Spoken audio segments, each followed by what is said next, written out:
Amreli B division police સ્ટેશનના વિસ્તારમાં જે આ બેડી વિસ્તાર છે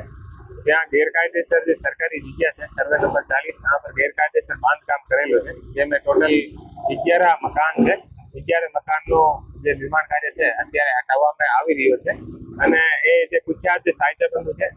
જે લોકો પર ઘણો બધા ગુનાઓ દાખલ થયેલા છે અને આ ઉપર હત્યા, ખંડણી, વ્યાજ વટાના ગુનાઓ દાખલ છે અને આના ગેરકાયદેસર બાંધકામ જે લગભગ 16,000 સ્ક્વેર ફીટની આસપાસની જગ્યા છે અને આની બજાર કિંમત લગભગ 10 કરોડની આસપાસ છે અને જે બાંધકામ છે આની કિંમત લગભગ 10 કરોડ ટોટલ 20 કરોડની આસપાસની કિંમતના ગેરકાયદેસર બાંધકામ છે એ અત્યારે જામનગર જિલ્લા વહીવટી તંત્ર અને જેએમસીના દ્વારા હટાવવામાં આવી રહ્યા છે અને કોઈ પણ કાયદો અને વ્યવસ્થાની પરિસ્થિતિ ના પડે એટલા માટે પોલીસનો પૂરતો બંદોબસ્ત આપેલો છે, જેમાં ડીવાયએસપી સિટી, ક્રાઇમ અને સિટીના દરેક પોલીસ સ્ટેશનના લોકોએ હાજર છે। જામનગર શહેરમાં જામનગર મહાનગરપાલિકા વિસ્તારના બેડી વિસ્તારમાં આજરોજ સરકારી જમીન ઉપર થયેલા દબાણોને દૂર કરવાની કાર્યવાહી ચાલુ છે।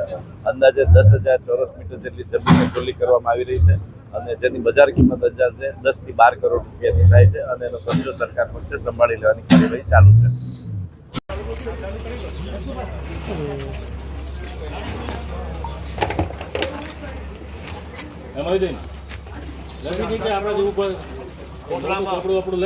કોથળામાં લઈને ઉપર પછી દઈ દેજો નહીં, હા બહાર લઈને પછી આપી દો।